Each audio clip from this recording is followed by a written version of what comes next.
paper was crumpled and slightly damp from Eli's palm, and it rattled as he stepped through the school's side door into the bright, buzzing heat of Friday afternoon. On the front it read, in bold font, "Help a Senior, Community Service Program Spring Cycle." Underneath, in blue ballpoint ink, was a name he didn't recognize. Mr. R. Warren, 144 Briar Street. His thumb traced the loop in the W like it might change things. It didn't. "Do I have to?" he had asked his mom that morning, holding the envelope like it might burn. "Yes, Eli," she'd said, not looking up from her phone. "It's part of your social studies credit, and it's good for you." Then, softening, "It's just one visit a week. Think of it like helping a neighbor who can't do things himself." But she didn't know the rumors. 144 Briar Street was that house, the one with weeds curling up the porch rails like claws, windows always drawn like tired eyes. Kids said the man inside never came out, that he yelled at delivery men, that he once shot a squirrel just for knocking over a flower pot. Eli stood at the crooked gate now, backpack slung over one shoulder, fists stuffed in his hoodie. The mailbox had no name, just a flaking black 144. No flowers, no welcome mat, no wind chimes, just silence. He took a breath, then another, then knocked. It took a full 30 seconds before the door creaked open just wide enough for one eye to peer out. A voice followed, low, rough, and uninterested. "You selling something?" "No, sir. I'm Eli Mays, from Wilson Middle. I'm part of that school program, the one where we help." The door stayed still, then a full open. The man was tall, lean, all angles and hollows. A battered gray cardigan clung to his frame like it had given up trying to leave. His face was neither kind nor cruel, just tired. His eyes, though, they were sharp, watching, measuring. "I didn't ask for help. I know. They assigned me. I can come back if—" Mr. Warren turned and walked away without a word. Eli blinked, then looked around, then stepped inside. The air in the house was stale, like old paper and coffee grounds. There were books, hundreds of them stacked along walls and corners on the kitchen table. A watering can sat in the sink, dry and dusty. Through the back door's smudged glass, Eli could just make out the yard, wild, tangled, almost jungle-like. The man spoke without turning around. "There's nothing to do here. I don't need errands. Don't like talking. And if you're here to be a good kid, don't bother. The last one quit after one visit." Eli shifted his weight. "Can I see the backyard?" Mr. Warren raised an eyebrow, but said nothing. Outside, the grass reached his knees. Patches of earth looked like they had once been garden beds, now swallowed by weeds. An overturned wheelbarrow lay beside a cracked plastic chair. A single gardening glove sat half buried in dirt, fingers curled like a died grasping for something. Eli took a step. The earth gave a soft crunch. "You used to grow stuff?" he asked. The old man was quiet. Then, finally, "Long time ago." "What happened?" He shrugged. "Things stopped growing." "Did you stop planting?" A pause. "No, just stopped believing it was worth it." That line caught something in Eli's chest. He didn't know why. Maybe because lately everything felt kind of pointless. Since Dad left, since they had to move in with Grandma, since nothing made sense anymore. "I could help," Eli said, surprising even himself. Mr. Warren looked at him, really looked, for the first time. "You can't ruin anything," he said. Nothing grows here anyway." Eli stared at the dirt, and for the first time in a long time, he wanted to prove someone wrong. On Sunday morning, Eli stood in the aisle of the garden store staring up at rows of seed packets like they were spell books in a language he couldn't read.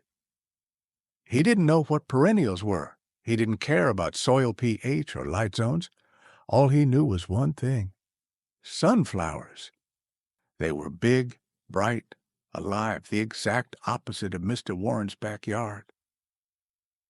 He bought a packet for $1.79 with crumpled allowance money and borrowed gloves from his grandma's garage, too big, pink with daisies, but functional. He packed everything into a shoebox and wrote on the lid in Sharpie, "Garden Box #1, Operation Try Anyway." Mr. Warren was on the porch when Eli returned, not sitting, standing, arms crossed, watching the world like it might break again if he blinked. "You came back," he said, with a note of disbelief so dry it scraped. Eli nodded and held out the box. "I brought seeds." Warren didn't move. "You think flowers fix things?" "No, but dirt might." The man's mouth twitched, not quite a smile, but something in that direction. They walked to the farthest patch of yard, where the weeds thinned out and the sun stretched long and golden. The ground was dry, cracked in places. Worms didn't even bother. Eli dropped to his knees, pulled on the gloves, started clawing at the dirt. The old man didn't help, but he didn't leave either. After 20 minutes of silent digging, Eli sat back, sweaty and smudged, holding a shallow trench in the shape of a crooked smile. Mr. Warren finally crouched beside him. No gloves, just rough hands, careful, deliberate. "You have to loosen the soil first," he said almost to himself. "Let the air in." He took the trowel from Eli and worked gently, loosening the edges, turning the dirt like old pages. "You used to do this a lot, huh?" "Every day, for 40 years. Eli tilted his head. "What made you stop?" The man stared into the earth, eyes dark and unreadable. "Grief is a slow drought," he said. "One day you just realize nothing's growing." Silence. Then Eli opened the seed packet, letting a few tiny black dots fall into his palm. They were smaller than he'd imagined, fragile, almost nothing. "Still," Eli said quietly, "might as well try again." Mr. Warren blinked. Something in his throat caught, but he swallowed it. They dropped the seeds in, covered them together, pressed the dirt gently. When they were done, the old man stood slowly and said, "You're not a gardener." Eli looked up. "I'm not?" "You're an optimist. That's much more dangerous." He turned and walked toward the house. Eli stayed behind, staring at the patch of dirt like it might bloom under his breath. Then he whispered, not to anyone in particular, "Grow anyway. Just try." The first punch didn't land, but the words did. Eli stood frozen at the edge of the basketball court behind school, his backpack slung low and half unzipped. Jason Furlow, tall, loud, always watching for weakness, had spotted the envelope sticking out. "What's that?" "A gift from your grandpa," Jason teased, snatching it before Eli could react. "Give it back." Jason turned it over, read the label aloud in mock reverence. "Raymond Warren, 144 Briar Street." Then he looked up, grinning. "Wait, that's the haunted guy, the old scarecrow with the murder yard?" A few kids laughed, not many, but enough. Eli ripped the envelope from Jason's hand, but the damage was done. That evening, he didn't go to 144 Briar Street. He sat in the backyard instead, headphones over his ears, pretending to play a game on his phone, while inside his mom made dinner and the world stayed quiet and safe and small. The next day, around 4 p.m., he opened the front door to get the mail and saw it. A paper plate on the porch, wrapped in foil. Next to it, a note, handwritten in tiny angular script. E. If you're done, I understand. The yard will wait. R.W. P.S. Sandwiches, still edible, probably. Eli stared at it for a long time. Not because of the sandwich, because someone had noticed he was missing. He stood there, sun warming his cheeks, wondering why that note hit harder than anything Jason had said, why the handwriting looked so careful, why the probably made him smile. He picked up the plate, and the next afternoon he was back at the gate. Mr. Warren didn't open the door right away. When he finally did, he blinked like Eli was a ghost. "You came back," he said flatly. "I never left," Eli replied. The man looked at him for a long moment, then almost imperceptibly stepped aside. They didn't talk much that day, just moved through the yard like quiet machines, pulling weeds, clearing rocks, patting down the soil. The sun was lower now, and the air held the first hints of summer. Bees hovered lazily over the fence. The world, for a moment, felt still and alive at once. Eli knelt down beside the plot they'd worked on days ago. Then he froze. Tiny green threads, no taller than a fingernail, curled up from the earth. 5 of them, maybe 6. His breath caught in his chest. "Mr. Warren," he whispered, "they're growing." The man came over, squinting.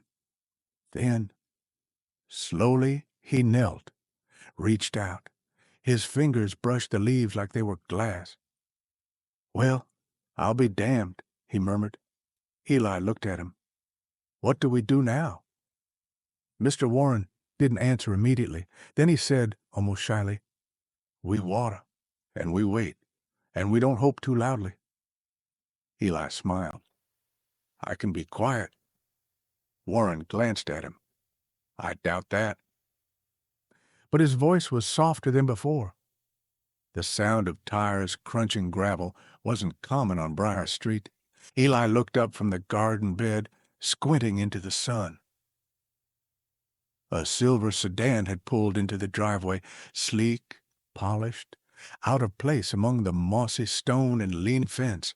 The driver's door opened, and out stepped a woman in her 60s, graceful in that way only some people manage, with age-tailored blouse, low heels, sunglasses she didn't remove. Eli wiped his hands on his shorts, unsure whether to wave. The woman barely glanced at him. She walked directly to the porch and knocked 3 sharp taps. Mr. Warren opened the door halfway. For the first time since Eli had met him, he looked startled. The woman spoke low. Eli couldn't hear. Then he said something back, short, final. She nodded, left an envelope on the step, and walked back to her car without a goodbye. The entire interaction took less than a minute. Eli pretended to be focused on watering tomatoes. When Mr. Warren returned to the yard, he looked older, like the sun had drawn the shadows down into his bones. Later, when Mr. Warren stepped inside to make tea, Eli wandered to the back of the house where he'd never been. The door to the shed creaked open when he touched it. Dust motes danced in slanted sunlight. Inside, boxes stacked to the ceiling, shelves lined with jars of seeds labeled in faded ink. On the wall, a framed certificate half hidden by a hanging coat. He pulled it out. Royal Horticultural Society, 1986. Awarded to Dr. Raymond Warren for excellence in applied botanical research. Underneath, a photo. Mr. Warren, 40 years younger, stood smiling beside a greenhouse, holding a massive sunflower in full bloom. His eyes were alive in a way Eli had never seen. Back in the yard, he confronted him gently. "Why didn't you ever tell me you were a botanist?" Mr. Warren looked up from the garden hose, eyebrows raised. Eli held out the photo, the certificate. A long pause. "I was someone else," he said finally, "before the silence came." Eli didn't understand fully, but he felt it in his chest like a string pulled tight. He didn't ask more, just returned the photo. The name Raymond lingered in his head the whole walk home. The next day, Mr. Warren didn't say a word, but on the garden bed lay a new pair of gloves, child-sized. The tomatoes turned red first. Not all of them, just 3, small and stubborn. Eli held one in his hand like a treasure warm from the sun. It smelled sharp and sweet, and it made him grin without knowing why. Mr. Warren stood a few feet away, eyeing a patch of lavender with mild suspicion. "You know they attract bees," he said. Eli shrugged. "Then we're officially a real garden." That afternoon, Eli brought a paper sign from school.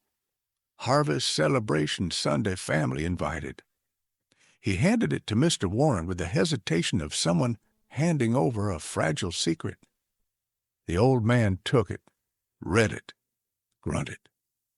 "You think a few tomatoes and weeds count as harvest? We grew something. That counts." Mr. Warren didn't argue.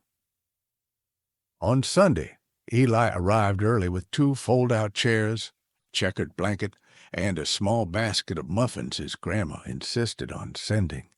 He wore his school's garden club T-shirt, though he wasn't actually in the club. Hey! Mr. Warren opened the door in something shockingly close to a clean shirt. "I suppose we should pretend to be festive," he said dryly. "Too late. I brought napkins."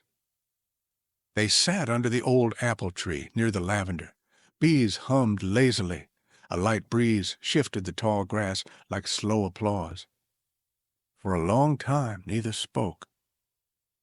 Then Eli, quietly, "I saw her name on one of the seed jars, L.M. Warren."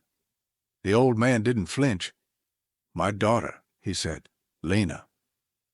Eli waited. "She died 15 years ago. Drunk driver, on her way to teach a class on plant genetics.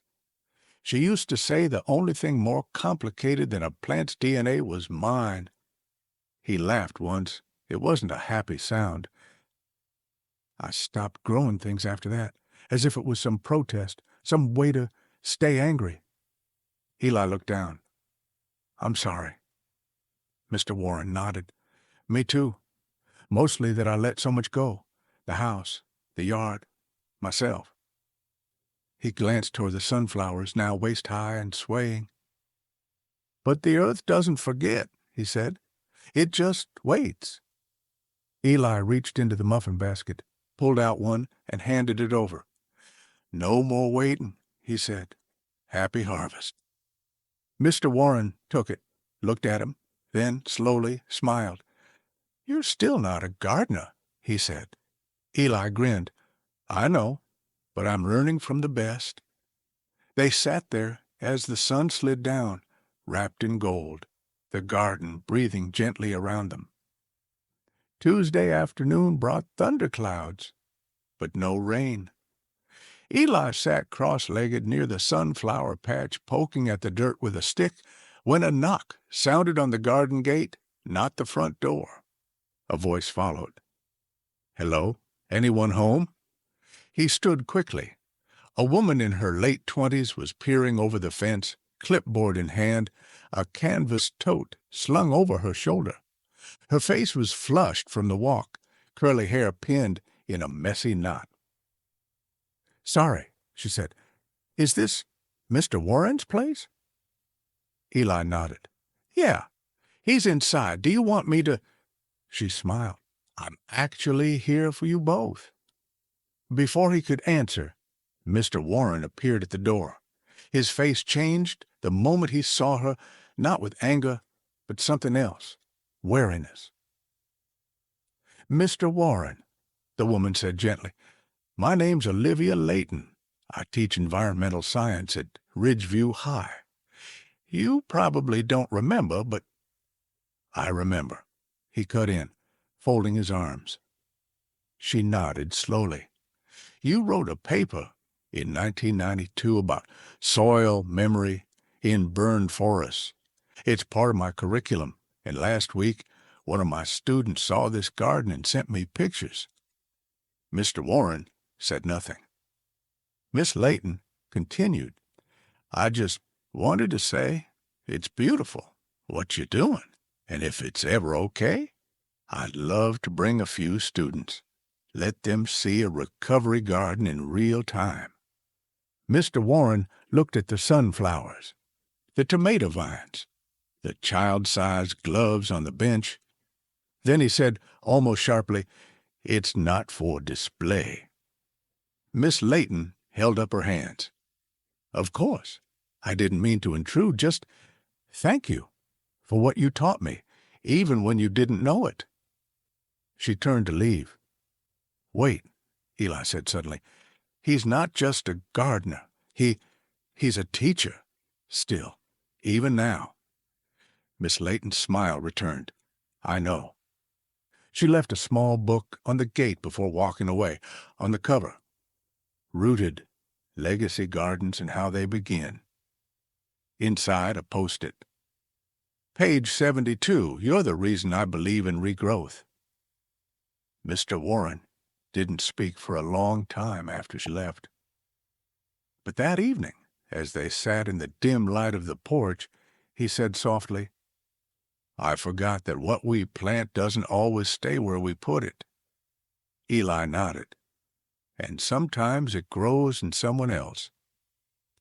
The community garden fair was not a grand affair.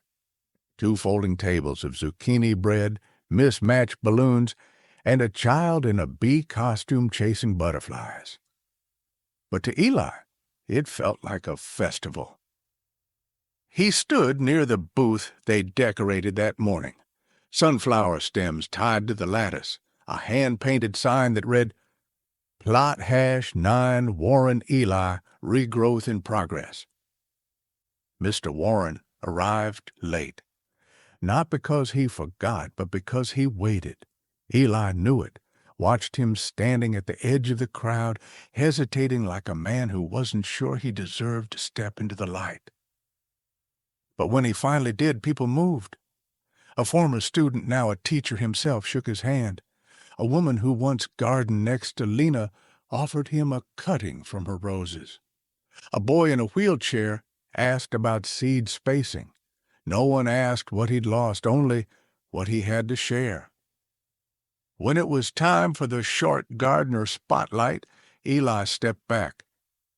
Mr. Warren approached the microphone, cleared his throat, and glanced at Eli once. "I used to think gardens were about control," he began. "Design, order, science." He paused. "But gardens teach humility. They remind you that most of the growth happens underground, in silence, in places you don't see." He looked down at his hands, soiled and scarred. "For years, I let mine go fallow. After loss, after anger, I stopped planting because I couldn't bear to watch things grow without her." Silence swept the field. "But someone came to my gate," he said, voice trembling slightly, "with a seed in his hand and dirt on his knees. And he reminded me life doesn't ask if you're ready. It just waits for your yes." He stepped down without applause. Eli was there waiting. They didn't hug, just stood side by side, shoulder to shoulder like trellises holding each other up. That night, Eli added a new line to the top of his old shoebox garden kit. He promised me a garden, and he gave me something better, because what had grown between them wasn't just tomatoes or sunflowers or lavender. It was something rooted far deeper, something that could survive winter. To grow again, you don't need the right weather, just the courage to believe in your roots. What would you plant if you had one last season to grow something that matters? Tell us below. Your answers might inspire someone else's spring.